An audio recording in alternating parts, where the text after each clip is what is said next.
नमस्कार, आप सभी का स्वागत है। इस समय की बड़ी अपडेट आपको बताते चलें कि अब आपका लाइसेंस भी सस्पेंड हो सकता है। दरअसल ये खबर इस कदर है कि जिस भी अस्पताल में अब बच्चों की तस्करी होती है, उन सभी अस्पतालों का जो लाइसेंस है वह सस्पेंड हो सकता है। क्योंकि अब कुछ ही समय पहले एक दिल्ली एनसीआर से एक अस्पताल से खबर सामने आई थी, जिसमें ये बताया गया था कि बच्चों की तस्करी उस अस्पताल में हुआ करती है, जहां पर पूरे तरीके से ये पता चला है कि उस अस्पताल में बच्चों की तस्करी, जो कि नवजात शिशु होते हैं, उनकी तस्करी की जाती थी। और इसी का संज्ञान जब सुप्रीम कोर्ट को मिला है, तो दिल्ली एनसीआर में बच्चों की तस्करी से जुड़े जो गैंग के पर्दाफाश से जुड़ी ये खबर है, उस पर संज्ञान लेते हुए सुप्रीम कोर्ट ने ये फैसला किया है और इसे लेकर सख्त टिप्पणी की है। और कोर्ट ने कहा है कि अगर किसी नवजात बच्चे को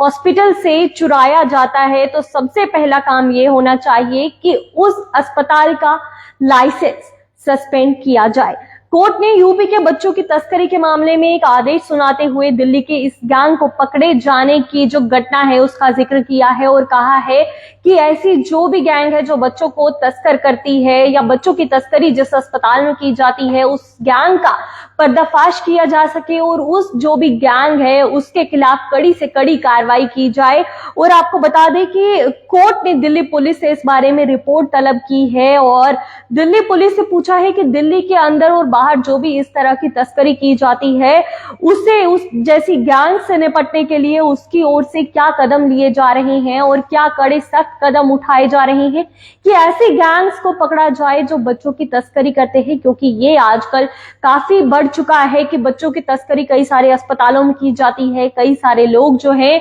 लड़के चाहते हैं कि उनके लड़के हो, लेकिन अब कई सारे लोगों के जिनके बच्चे नहीं हो पाते या उन्हें बेटा चाहिए, वो किसी अस्पताल में पैसे देकर इस तरह का काम करते हैं जो कि कानूनी तौर पर गैर कानूनी है। और इस तरह की घटना जब सुप्रीम कोर्ट को पता चली कि आजकल दिल्ली एनसीआर में भी ऐसा हुआ है और एक ऐसी गैंग का पर्दाफाश होते हुए सुप्रीम कोर्ट को ये सख्त निर्देश लेना पड़ा कि जिस भी अब अस्पताल से पता चलता है कि जिस अस्पताल की भी ये डिटेल मिलती है कि उस अस्पताल में अब बच्चों की तस्करी की जाती है, उस अस्पताल का साथ ही लाइसेंस रद्द कर दिया जाए। और इसे लेकर क्या मुहिमें आगे की जा रही है और क्या सख्त कदम उठाए जा रहे हैं, इसे लेकर सुप्रीम कोर्ट ने दिल्ली पुलिस से सख्त कार्रवाई की है और कहा है कि उसकी तलब करें कि क्या क्या कदम पुलिस द्वारा उठाए जा रहे हैं, ताकि दिल्ली में या दिल्ली से बाहर भी ऐसी जो चीजें हो रही हैं, जहां पर ऐसे गैंग चल रहे हैं, उनसे निपटने के लिए ऐसे क्या कदम उठाए जा रहे हैं, उनके बारे में इसकी पूरी रिपोर्ट मांगी जा रही है। बता दें, दिल्ली की द्वारका पुलिस ने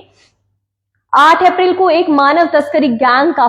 भंडाफोड़ किया था, जिसमें 2 महिलाओं समेत 3 लोगों को इसमें गिरफ्तार किया गया था। और ये गैंग दिल्ली एनसीआर में निसंतान अमीर जो परिवार हैं, उन्हें बच्चे सप्लाई करते थे। और कई बार ये भी पता चला कि कई सारे लोगों को जो बेटों की चाह होती है, उन्हें बच्चे सप्लाई किए जाते थे और उनके पास से नवजात बच्चा भी अभी हाल ही में बरामद हुआ है। दरअसल मंगलवार यानी कि आज सुप्रीम कोर्ट ने एक ऐसे मामले की सुनवाई जहां पे चल रही थी, जिसमें तस्कर करके लाए गए एक बच्चे को उत्तर प्रदेश के एक दंपति को सौंप दिया गया था, जो कि बेटा चाहते थे। सुप्रीम कोर्ट ने बाल तस्करी के मामलों से निपटने के तरीकों को लेकर उत्तर प्रदेश सरकार की खिंचाई की है और ऐसे अपराधों को रोकने के लिए राज्य के लिए जो व्यापक दिशा निर्देश जारी किए हैं। और जस्टिस जेबा पारदीवाली और जस्टिस आर महादेवन की पीठ ने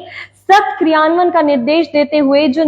निचली अदालतें हैं, उन्हें बाल तस्करी के मामले में 6 महीने में सुनवाई जो है उसका पूरा करने का आदेश दिया है। और बेंच ने कहा है कि देश भर में हाईकोर्ट को बाल तस्करी के मामलों में जो लंबित मुकदमे हैं, उनकी स्थिति जानने का निर्देश दिया जाता है और इसके बाद 6 महीने में मुकदमे को पूरा करने और दिन भर सुनवाई करने का निर्देश दिया जाएगा। और आरोपियों की जमानत रद्द करते हुए सुप्रीम कोर्ट ने कहा है कि आरोपी के बेटा, जो आरोपी है वह बेटा चाहती थी और उसने 4 लाख रुपए में बेटा खरीद लिया। और किस तरह जो है इंसान की जान को पैसों से खरीदा जाता है, इसे लेकर सुप्रीम कोर्ट ने जब उनके संज्ञान में ये बात आई है, उन्होंने इस तरह का सख्त निर्देश उठाया है। और अगर आप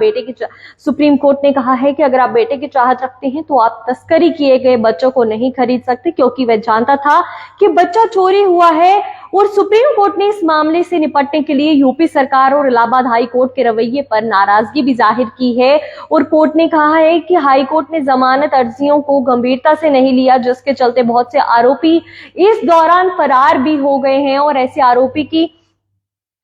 आरोपी हैं समाज के लिए खतरा है। और हाई कोर्ट को कम से कम जमानत देते वक्त सख्त शर्तें तो लगानी चाहिए थी। और ये सारा कहना सुप्रीम कोर्ट का है, जिसके संज्ञान में ये बात जिस समय आती है कि जो बच्चे हैं कई सारे अस्पतालों में तस्करी की जाती है और उनका संज्ञान जैसे ही किया गया, एक गैंग का भंडाफोड़ किया गया जिसमें एक बच्चा भी बरामद किया गया कि उसे जो एक दाम्पत्य जो फैमिली है जो बच्चा चाहते थे, जो कि निसंतान थे, उन्हें 4 लाख रुपए में बच्चा बेचा गया था। और ऐसी घटना जैसे ही सुप्रीम कोर्ट की नजर में आई है, उन्होंने ऐसी घटनाओं को लेकर कहा है कि ऐसी जो भी घटनाएं होती है, ऐसे जो भी गैंग है, उनका पर्दाफाश किया जाए और ऐसे जो भी अस्पताल है जहां पर बच्चों की तस्करी की जाती है, उनके लाइसेंस तुरंत सस्पेंड कर दिए जाए। फिलहाल के अपडेट में इतना ही, हमें दीजिए इजाजत, धन्यवाद।